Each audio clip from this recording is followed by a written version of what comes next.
It was a gray morning in El Paso, Texas, where the air always seemed to taste faintly of dust and diesel.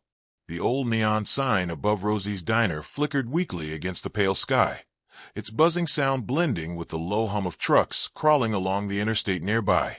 Inside, the diner smelled of burnt coffee and grease, old America clinging to life in chipped red booths, and a jukebox that hadn't worked since 2004.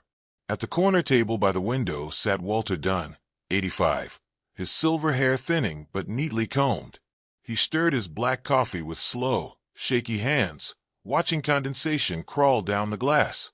His son was supposed to meet him that morning. He hadn't seen Eli in over 10 years. Walter wore the same tan jacket every day, the one his late wife, Mary, had bought him for his 70th birthday. He carried her photograph folded in his wallet, a small, creased square that smelled faintly of old perfume. The bell above the diner door jingled, and a gust of hot wind swept in. A young man walked through, early 20s, all nerves and swagger, with tattoos snaking up his neck and a small cut healing above his right eyebrow. He wore a faded denim jacket and carried a restless energy, like he'd been awake too long or running from something he couldn't name. He scanned the diner, eyes darting between the booths. Then he noticed Walter, an old man alone, wallet on the table, the soft glint of a gold watch at his wrist. He smirked. "Easy target." "Morning," Walter said softly when the stranger approached. His voice was fragile but steady, touched with that polite southern warmth that never left him. "You look like you could use a cup of coffee." The young man hesitated. Something about the man's eyes, clear, blue, unafraid, made him pause. But instinct overrode conscience. He slid into the booth across from Walter, pretending to stretch before reaching for the old man's watch. Walter caught his wrist before he could pull away. "Son," he said quietly, "that's not how you ask for help." The words landed heavier than expected. For a second, the thief, whose name was Nico Reyes, felt a strange flicker of shame. But shame quickly turned to fury. He yanked his arm free, the chair legs scraping harshly against the tile. And then, before he could think, he slapped the old man across the face. The sound echoed through the diner, sharp and ugly. Forks froze midair. The waitress, a woman with tired eyes and a name tag that said B, gasped but didn't move. No one did. The world went still. Walter didn't cry out. He just blinked, touched his cheek, and looked up at Nico with a calm that made the young man's stomach twist. "You shouldn't have done that," Walter whispered. Nico backed up, adrenaline roaring through his veins. He reached for Walter's wallet anyway, snatched it, and turned toward the door. That's when it opened. 2 men walked in, one of them tall and lean, with desert dust on his boots and eyes too much like Walter's. The other was unmistakable. He moved with the kind of cold grace that made the air around him tense. Slick black hair, gold chain glinting at his neck, the quiet arrogance of a man who'd seen blood and built his fortune on it. Every head in the diner turned. Even the jukebox crackled, as if afraid. "Eli," Walter said, his voice breaking into something between shock and hope. The tall man froze. His jaw clenched. Dad, Eli Dunn hadn't been back in El Paso since his mother's funeral. 10 years gone. 10 years in the desert of bad choices. He'd come back today for one reason, and standing beside him was that reason. The cartel boss, Miguel Soria, stepped forward, surveying the scene like a king entering his hall. His gaze landed on Nico, who was still holding Walter's wallet. "Put it down," Miguel said. His voice was smooth, deep, and almost gentle, but everyone in the room could hear the threat beneath. Nico hesitated, eyes flicking between Miguel and Eli. "I didn't know." Miguel cut him off with a look. "You didn't know who you were touching." Eli exhaled slowly, his eyes moving from Nico's trembling hands to the red mark on his father's face. The silence between them was unbearable. Walter, ever steady, tried to speak. "Eli, what are you doing with this man?" Eli's throat tightened. He had imagined this reunion 100 times, never like this. "It's not what it looks like," he muttered. But Miguel smiled faintly. "Oh, it's exactly what it looks like." He stepped closer to Walter, examining the old man with curious respect. "You raised him well, didn't you?" The kind of man who'd rather make enemies than be a coward. Eli's jaw flexed. Don't talk to him.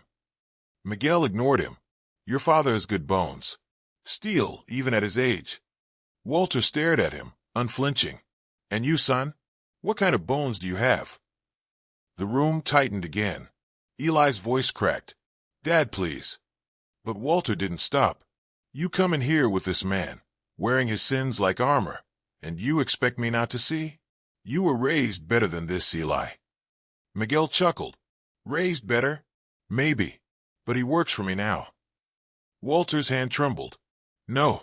Eli turned away, unable to look at his father. Nico swallowed hard, still clutching the wallet. I didn't know he was your. Shut up, Eli snapped. But Miguel's smile only widened. No, let the boy speak.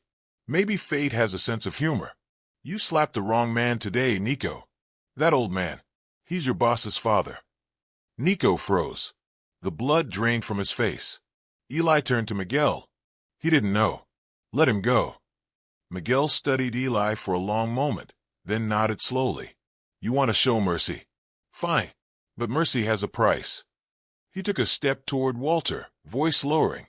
You want your son free of me, old man? Then you'll pay his debt. Walter blinked. What debt? Eli's silence was answer enough. Nico's hand shook. Wait, this is your dad. I didn't mean. Eli's voice broke. You've done enough. Outside, thunder rolled low across the desert sky, the kind that carries dust and judgment. Inside the diner, the air thickened with something electric, guilt, rage, and the scent of rain pushing against the horizon. Walter finally spoke, his voice steady despite the tremor in his hands. I don't know what you've done, son, but whatever it is, it ends here. Miguel's eyes darkened. You think you can end me? Walter's gaze didn't waver. No, but I can end you being near my boy. The tension cracked like glass. Nico, panicked, dropped the wallet and bolted for the door. But Miguel's guard, a silent man who'd been waiting by the window, moved faster. He caught Nico by the collar, slamming him against the counter. Walter's coffee cup tipped over, dark liquid bleeding across the table. Enough! Eli shouted. Miguel, stop! Miguel raised a hand. The guard froze. The diner was silent again except for the hiss of rain beginning outside.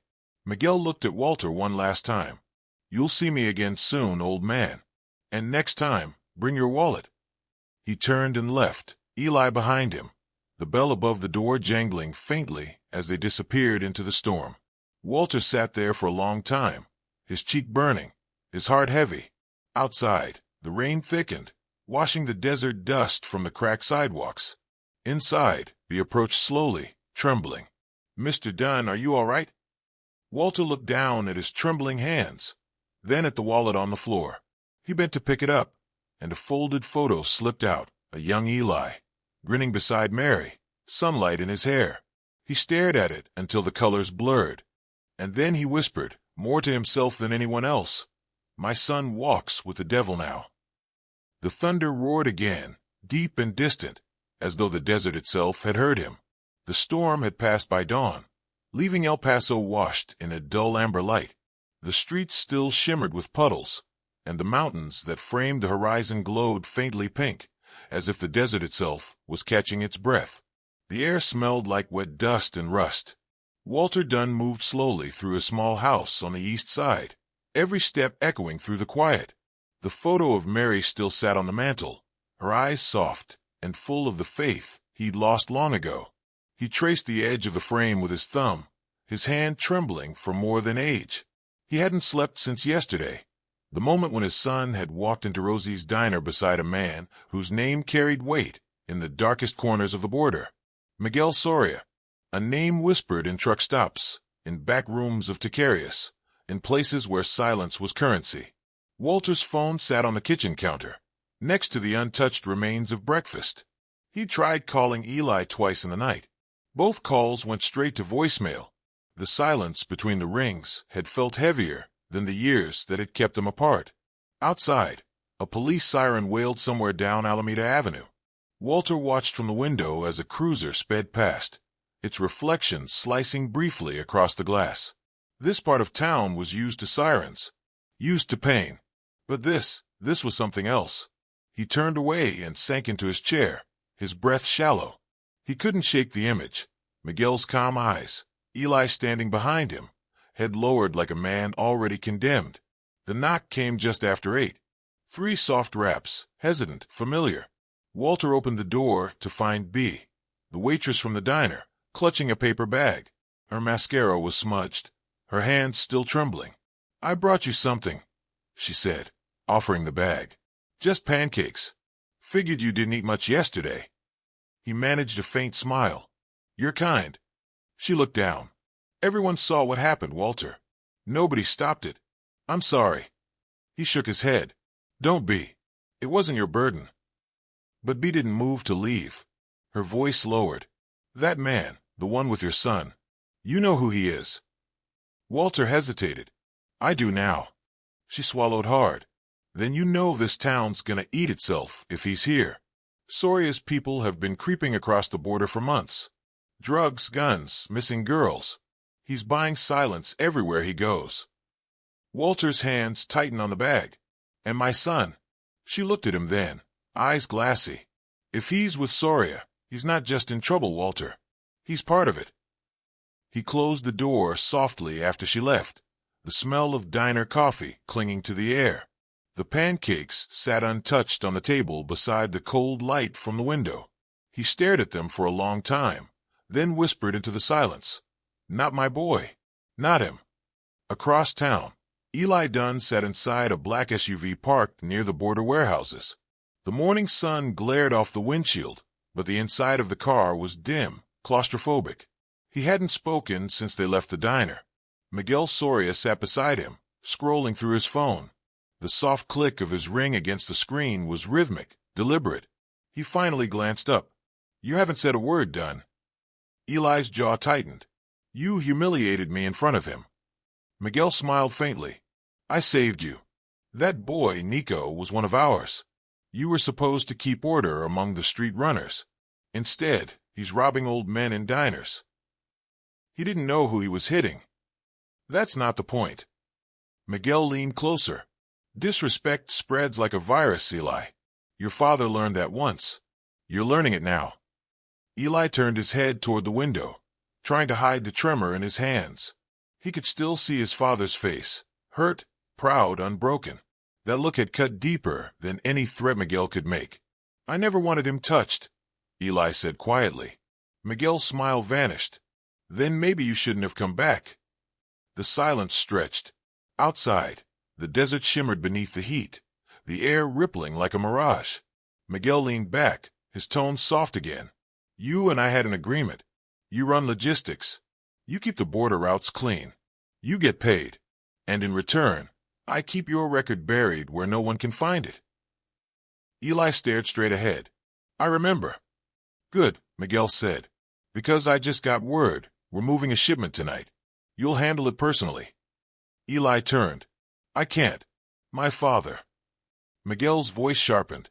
"Your father will still be breathing tomorrow. Will you?" The words hung like smoke between them. Eli said nothing. After a moment, Miguel patted his shoulder lightly, almost affectionate. "Don't let blood make you foolish, my friend. Family's a weakness men like us can't afford." He opened the car door, sunlight flooding in. "Meet me at the yard at 10. And clean yourself up." When the door shut, Eli exhaled shakily, pressing his palms to his eyes. He hadn't cried in years, but something inside him trembled. He pulled out his phone. There were 2 missed calls from his father. He didn't call back. That night, the city's lights burned like a field of broken glass beneath the wide, black sky. The air smelled of diesel and rain. Walter stood outside Rosie's diner, the same booth lights glowing softly through the window. He carried a small envelope in his pocket. Inside, an old photograph of him, Mary, and a young Eli standing by a fishing boat on the Rio Grande. B was closing up. "You really think he'll come?" she asked through the glass. Walter nodded once. "He always came home after trouble. Eventually." She hesitated, then opened the door wider. "You shouldn't be out here this late. Not with Soria's men crawling around." "I've lived through worse," he said gently. But when she turned to lock the cash register, Walter's eyes drifted to the dark street. A car idled across the road, headlights off. A silhouette sat inside, watching. He felt it, the chill in his spine. The quiet before something breaks. When he finally walked home, the car followed at a distance. Eli arrived at the warehouse district after 10. The night was thick with humidity and the faint sound of crickets echoing off corrugated steel. A single truck sat idling under a flickering streetlight. Miguel stood near the loading bay, smoking. "You're late." Eli didn't answer. Miguel nodded toward the truck. "2 crates. No questions. You'll deliver them across the East Road. Same contact as before." Eli glanced at the crates. "What's in them?" Miguel's grin was slow. "Things your father wouldn't approve of." Eli's throat burned. "I told you, keep him out of this." Miguel stepped closer, eyes glinting. "You brought him into this when you came back." Eli's fists clenched, his voice breaking. "You don't know what he's done for me. What he gave up." Miguel's tone dropped to a whisper. "I know everything, Eli, including the reason you left that badge in the river." Eli froze. Miguel took a drag of his cigarette, the ember flaring between them. "You were a good cop once, but you were weak. You thought you could fix things your own way. Now you're mine because of that." Eli's stomach turned. The words hit like a confession he'd buried too deep. "Finish the job," Miguel said softly, "and maybe your father lives long enough to forgive you." The sound of tires crunching gravel made them both turn. A car pulled up fast, headlights blinding. Then it stopped.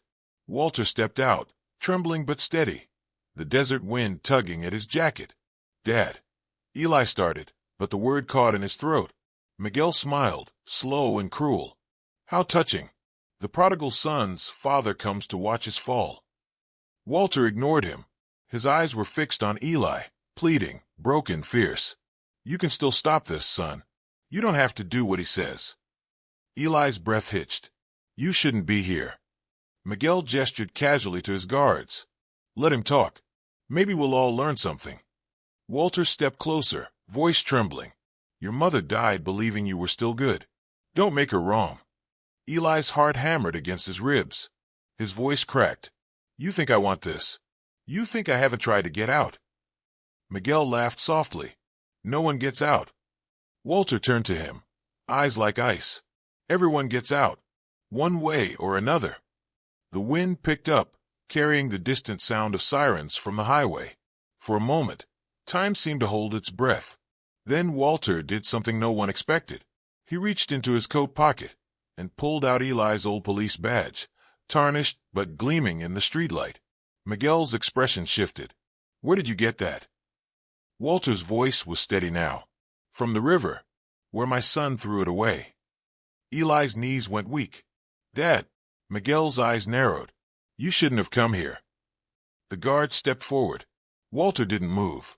"If you're going to take my son, you'll go through me first." The silence that followed was deafening, broken only by the slow, deliberate sound of Miguel's boots scraping against the concrete. Then, somewhere in the distance, a gunshot cracked through the night. The guards turned their heads, and in that split second of confusion, everything changed. The gunshot echoed through the warehouse district like a lightning strike. For a second, no one breathed. The sound bounced off the metal walls, scattering into the desert night. Then came the silence, the kind that presses into your skin, where even the crickets forget to sing. Eli instinctively stepped in front of his father. "Dad, get back." Walter didn't move. His eyes were fixed on the darkness beyond the trucks, where the shot had come from. Dust drifted through the air, catching in the amber light. Somewhere in that haze, a figure moved. Miguel Soria's hand went to his sidearm, calm and deliberate. "No one fires around me without permission," he muttered. A second shot cracked. The bullet shattered a side mirror, spraying glass across the concrete. The guards scattered for cover. Eli dragged Walter behind one of the crates, his heart pounding so hard he could taste metal. "Dad, what the hell are you doing here?" he hissed. Walter's breath was uneven, his voice barely a whisper. "Trying to save what's left of you." Another bullet whined past, lodging into the crate behind them. Miguel crouched near the truck, eyes scanning the shadows. Someone followed us. Eli felt the sting of panic in his chest. The feds. Miguel's grin was sharp. No, the feds don't shoot first. A figure emerged from the dark, slender, determined, the barrel of a rifle steady against her shoulder. The security lights flickered as she stepped forward, her voice ringing out over the yard. Drop your weapons. This is DEA jurisdiction. Eli froze. He knew that voice. Agent Marissa Vale. He hadn't seen her since the night he'd vanished from the force. Miguel straightened, unbothered. Ah, the ghost comes calling. Marissa's eyes locked on Eli, and for a heartbeat, the world narrowed to just them, the man she once trusted, standing beside the devil she'd sworn to destroy. Eli Dunn, she said, voice trembling with something between fury and heartbreak. You were supposed to testify. You were supposed to help us take him down. Walter looked from one to the other, confusion breaking through his fear. Testify. Eli's throat tightened. Dad, not now. Miguel's smile widened, cruel and knowing. Oh, let him talk. Tell the old man why you disappeared. Why his good-hearted boy traded his badge for blood money. Eli's voice cracked. Don't. But Walter's voice cut through the chaos. Eli, tell me. Eli turned, rain starting to fall again. Light at first, then heavier, the kind that blurred faces and washed the color from everything. He looked at his father, the man who'd built a life on truth, and said softly, I killed a man, Dad. Walter went still. Eli's voice trembled. He was a courier, one of Soria's. We were running an undercover op. He drew first, but I pulled the trigger. I wasn't supposed to. The Bureau said it was clean, but Soria's people. Miguel interrupted, his tone mocking. Soria's people had video, the kind that doesn't forgive mistakes. Eli's jaw clenched. They were going to release it, frame me for murder. So I made a deal. Walter's breath caught. With him. Eli nodded once, eyes hollow. With him. The rain fell harder now, drumming on metal, on skin, on regret. Marissa stepped closer, her rifle unwavering. We can fix this, Eli. You come with me. We can end it. Miguel laughed, raising his pistol. He's not going anywhere, Agent Vale. He belongs to me. Not anymore. The shot came from Marissa's side. One of her backup agents, hidden behind a truck, fired twice. Miguel dove for cover, bullets sparking off the steel. The guards returned fire, the air filling with the metallic chaos of gunfire and echo. Eli grabbed Walter's arm. Come on. They ran for the side exit, slipping through the rain-slick concrete as shots whined overhead. The smell of gunpowder and motor oil filled the air. Walter's lungs burned, but he kept up. He hadn't run like this since his youth, and the pain in his chest felt sharp, deep. They reached the edge of the yard where the chain-link fence met the desert beyond. Eli shoved a barrel aside and found a hole cut through the wire. Go, he shouted. Walter hesitated. What about you? I'll be right behind you. Another voice cut through the storm. You're not leaving, Eli. Miguel stood at the loading bay, pistol aimed straight at him, his face pale but composed despite the rain streaking down his jaw. Eli turned, raising his own gun. You'll have to shoot me, Miguel. Miguel's smile didn't falter. No, I'll shoot him. He aimed at Walter. The world slowed. Eli's scream was lost in the thunder as he fired first. The bullet tore through Miguel's shoulder, spinning him back against the metal wall. His gun clattered to the ground. Walter gasped, clutching his chest. Eli caught him as he fell, the rain washing blood, or maybe just mud, from his father's jacket. I'm here, Dad. I'm here. Miguel groaned, slumping against the wall, his blood mixing with the water pooling beneath him. His voice was barely a whisper. You think this ends with me? You don't even know who you killed. Eli froze. What are you talking about? Miguel's smile was weak, but chilling. That courier you shot, he wasn't mine. Eli's heart slammed against his ribs. Then who? Miguel's head lolled back, eyes rolling white as he lost consciousness. Marissa's agent swarmed in then, shouting orders, securing the scene. She ran toward Eli, eyes wide with relief and anger. Eli, are you hurt? He looked up, drenched, his voice hollow. He said I killed the wrong man. Marissa's jaw tightened. We'll figure it out later. We need to move. Eli looked down at Walter, who was breathing shallowly now, his face pale. Dad, stay with me. Please. Walter blinked slowly. You still have her eyes. Whose? Eli whispered, but Walter didn't answer, his gaze unfocused, drifting somewhere beyond the storm. Marissa knelt beside him, pressing a hand to his shoulder. Eli, he's in shock. We need to get him to a hospital. The sound of sirens grew closer, the reflection of red and blue lights bouncing off the wet metal. Eli's hands shook as he held his father close. You're going to be okay. You're going to see Mom again, just not yet. But Walter's breathing slowed, each inhale shallower than the last. Dad, no. Walter's fingers brushed the badge still clutched in Eli's palm. You find the truth, son, no matter what it costs. Then his hand fell still. Eli stared at him, the rain falling harder, drowning the world in sound. He didn't notice Marissa pulling him away, didn't hear the sirens, didn't see Miguel's blood swirling into the puddles like ink. All he saw was his father's stillness, and the badge glinting in the flash of lightning. And somewhere deep in his gut, under the grief and the guilt, something else began to burn. A need. To know who the man he killed really was, and why Miguel had lied. The hospital in downtown El Paso smelled of antiseptic and rain-soaked concrete. The fluorescent lights buzzed softly, flickering against walls the color of old bone. Eli Dunn sat motionless in the hallway outside the trauma ward, soaked through, hands still shaking from blood that wasn't just his father's. Through the glass, he could see the white sheet pulled over Walter's face. He hadn't been allowed inside after the doctors stopped working. Protocol, they'd said, but no amount of rules could keep him from hearing the final flatline echo in his head. Agent Marissa Vale stood nearby, her black windbreaker still glistening from the storm. She'd said nothing since they arrived, giving him space, or maybe mercy. Now, she took a slow step toward him, her voice low. I'm sorry, Eli. He was brave. Eli's eyes stayed fixed on the door. He came to save me, and I couldn't even save him. Marissa hesitated, then handed him a folder wrapped in a clear evidence bag. We found this on Soria before the medics took him away. He's still alive, barely, but this was in his jacket. Eli looked down. Inside was a flash drive and a folded photo. His stomach tightened when he unfolded it. The picture showed Eli, years younger, shaking hands with a man outside a storage facility near the Rio Grande. The other man's face was blurred, but his tattoo, 3 black lines across his wrist, was sharp. Eli frowned. That's not the courier I killed. Marissa nodded grimly. That's what we thought. We ran facial recognition on the courier's photo from your case file. The man you shot. His name wasn't Miguel's employee. It was David Soria. Eli blinked.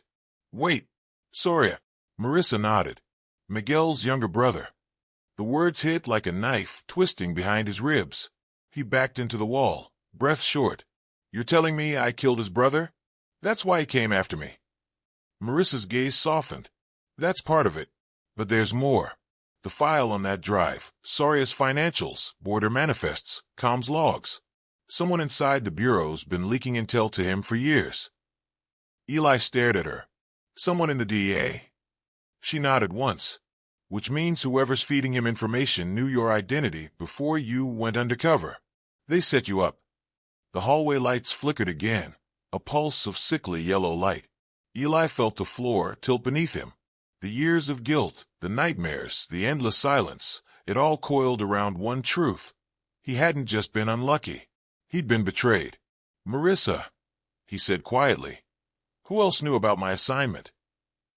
Her hesitation was just long enough to feel like a confession. I did. So did my supervisor, Agent Rivas, and one field liaison. Someone your father knew. Eli's head snapped up. What? She nodded slowly. Walter worked part-time for us after retirement, consulting on smuggling routes, identifying local logistics patterns. He wasn't supposed to have access to your file, but he did. The air went cold.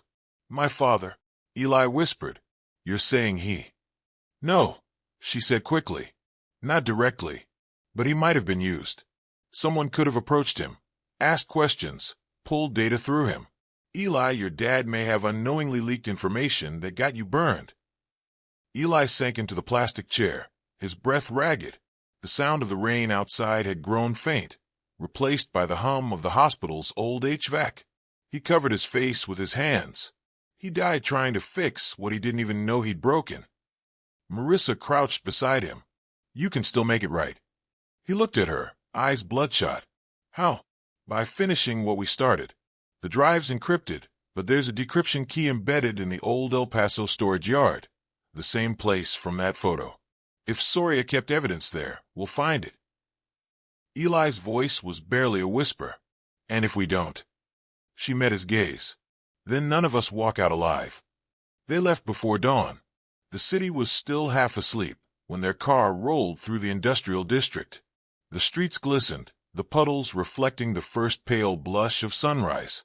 Eli drove in silence, his hands tight on the wheel, the weight of the badge in his jacket pocket pressing against his heart like a ghost's hand. Marissa loaded her weapon beside him, scanning the horizon. You sure you're ready for this? No, he said simply. But I don't get to wait anymore. They turned into the abandoned lot off Delta Drive. The chain-link gate hung half open, its hinges groaning in the wind. The storage units stretched in rows, rusted, faded numbers peeling from the metal doors. Unit 312 was the one from the photo. Eli killed the engine. The desert around them was eerily quiet, the world holding its breath. Marissa unlatched the glove box and handed him a flashlight. You go left. I'll cover the back. He nodded, stepping out into the soft crunch of gravel. The sun hadn't fully broken yet, and everything was painted in shades of gray-blue. When he reached the door of 312, he saw it. Faint scorch marks around the lock. Someone had been here recently. He crouched, drew his gun, and slowly lifted the door. The smell hit first oil, dust, and rot. Inside was a single metal table, a stack of folders, and an old television connected to a running camera feed. On the screen was Walter's house. Eli's heart stopped. He whispered into the radio. Marissa, someone's watching my father's house. Her voice crackled back. Eli, your father's gone. I mean the house, Marissa. Someone's there right now. Static. Then, Eli, get out. Now. Before he could respond, the door slammed shut behind him. He spun around, gun raised, but the muzzle flash came first. The bullet grazed his arm, sending him crashing into the table. The flashlight rolled across the floor, throwing shadows in wild circles. From the darkness, a voice emerged, cold, familiar, deliberate. You never were good at leaving the past buried. Eli froze. Rivas. Agent Paul Rivas stepped into the beam of light, his face hard and expressionless. You should have stayed dead, Dunn. Eli's voice was a low growl. You sold us out. Rivas shrugged. You were expendable. Soria paid well for inside access. And your father? He was easy to use. He wanted so badly to protect you. He gave me everything I needed to hand you over. Eli's breath caught. You made him believe he was helping me. Rivas smirked. He died thinking he did. Eli's finger tightened on the trigger, but he hesitated. The image of Walter's gentle eyes, his trembling hands, the way he'd said, you still have her eyes, flooded his mind. Rivas noticed the hesitation and smiled wider. Still the same soft-hearted fool. That's why you'll always lose. But this time, Eli didn't waver. He fired once, clean and fast. Rivas dropped, a sharp exhale escaping his lungs before he hit the ground. The echo lingered, bouncing through the metal corridors, like thunder trapped in a cage. Eli stood there for a long time, the gun still raised, his hand shaking, not from fear, but from everything that came before this moment. Then Marissa burst in, gun drawn. Eli. He didn't turn. It's done. Her gaze flicked from him to Rivas's body. Jesus. She lowered her weapon, breath heavy. You okay? Eli looked down at the monitor showing his father's empty house, the static beginning to fade in and out. He holstered his gun slowly. No, he said, but I'm finally telling the truth. Marissa exhaled, glancing at the flash drive on the table. Then we finish it. Whatever's on that drive goes public. No more secrets. Eli nodded, picking it up. No more ghosts. Outside, the first light of day broke over the desert. The storm had passed, but the sky still carried that strange, bruised color between dawn and memory. They walked out of the yard together, the sun rising behind them, burning through the haze.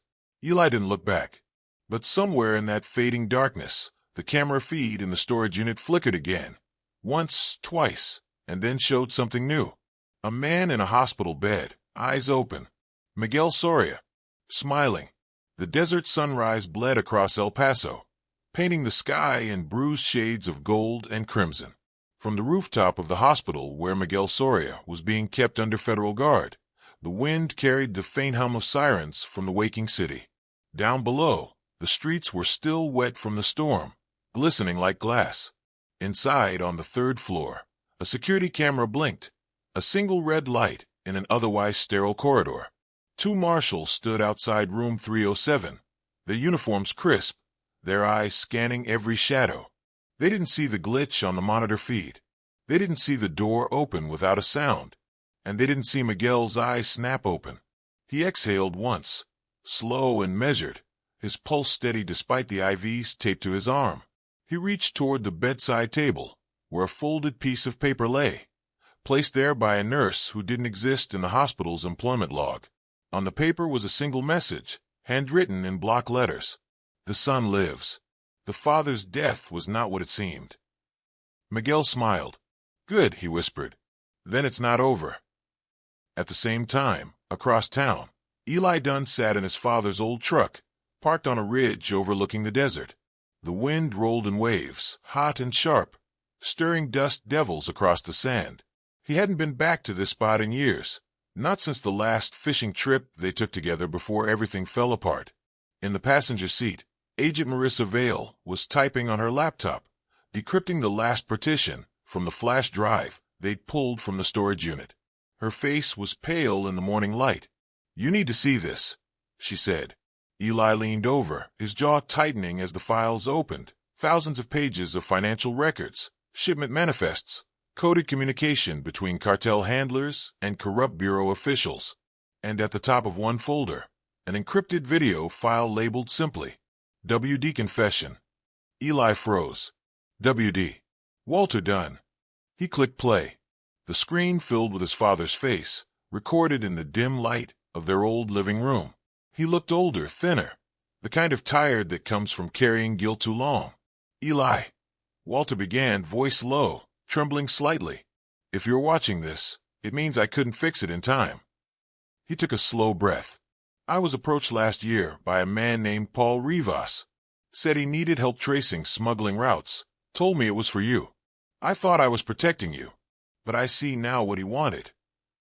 Eli's chest tightened. Marissa reached out, resting a hand on his arm, but he barely felt it. Walter continued, his voice cracking. "They used me to feed Miguel information. I didn't know until it was too late. And when I tried to pull back, they came after me. Not with threats, with reminders of the things I never told you." He hesitated, then looked directly into the camera. "Eli, the man you killed wasn't a courier. He was an informant. Mine.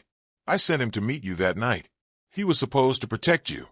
His name was David Soria, Miguel's brother." Eli's breath left his lungs in a single, sharp exhale. Walter's eyes softened. "You weren't set up by the Bureau alone, son. You were caught in my mistakes. I sent that man to save you. And because of me, you pulled the trigger. I've carried that every day since. I tried to make it right. I couldn't." A tear slipped down Walter's cheek. "But you can. Find the truth, Eli. Expose them all. Don't die in the dark like I did." The video ended. The silence that followed was thick and unbearable. Eli's hands trembled as he shut the laptop. The wind outside howled through the open window, scattering sand against the metal. "He took the blame," Marissa whispered. Eli nodded, his voice hollow. "He always did." He stared out at the desert, the horizon trembling in the heat. "My father died thinking he destroyed me. But he didn't. He saved me. Just not the way he thought." Marissa looked at him carefully. "What are you thinking?" Eli turned to her, eyes cold calm. We burn it all. Every name, every account, every corrupt agent. We take Soria down publicly. Make them watch him fall. That night, the sky above El Paso burned orange from refinery lights. The city hummed beneath it, quiet, uneasy, alive with the whispers of what it didn't yet know. Inside an abandoned radio tower north of the border, Eli and Marissa worked by the glow of monitors and battery lamps. They'd rerouted a signal through 3 servers and 1 illegal transmitter. Old habits die hard for agents who once lived in the gray. Broadcast goes live in 60 seconds, Marissa said. Once we start, there's no undoing this. Eli adjusted his father's badge on the table, the tarnished metal gleaming faintly. That's the point. The countdown hit 0. Across social media, local news feeds, and encrypted cartel channels, the files began uploading: financial records, emails, video confessions. Within minutes, Miguel Soria's empire unraveled in real time. Somewhere in the hospital, alarms blared. Miguel sat upright in his bed, yanking the 4 from his arm as the television above him filled with images: his face, his signature, his empire burning in front of millions.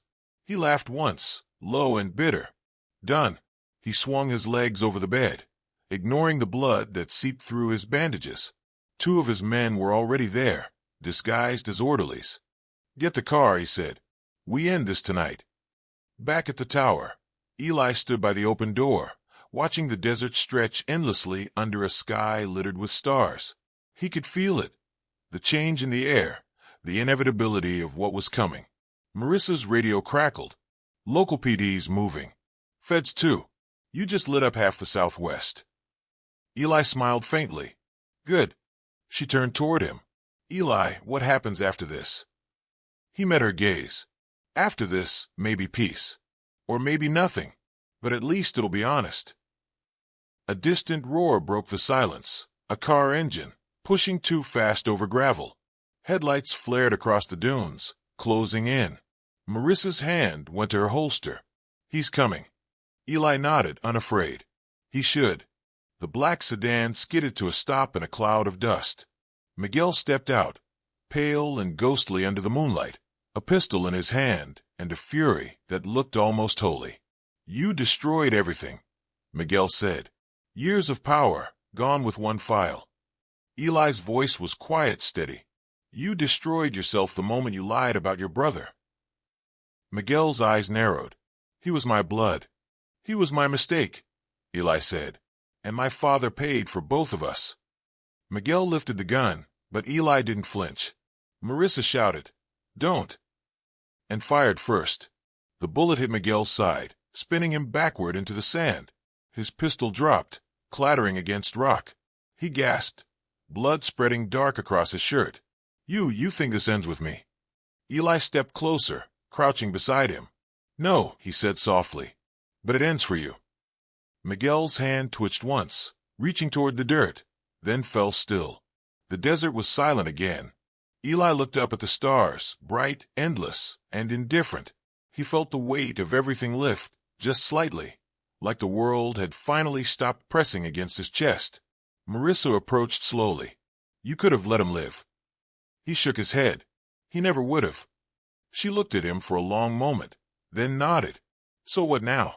Eli picked up his father's badge, turning it over in his hand. Now I bury the last lie. He walked out into the desert, the badge glinting faintly in the moonlight. He dug into the sand with his hands until he found solid earth, then placed the badge there, pressing it down gently. For you, Dad, he whispered, for the truth. The wind carried the sound away, soft and warm, as if the desert itself had accepted it. When he turned back, Marissa was waiting by the truck, headlights glowing like a beacon through the dust. Eli walked toward her, the horizon behind him stretching wide and silent, the night no longer heavy but infinite. An open road, with no ghosts left to chase. And as the first light of dawn crept over the mountains, painting the sky in gold once more, Eli Dunn finally exhaled. He didn't know where he was headed, only that this time, he was driving toward the truth. The end.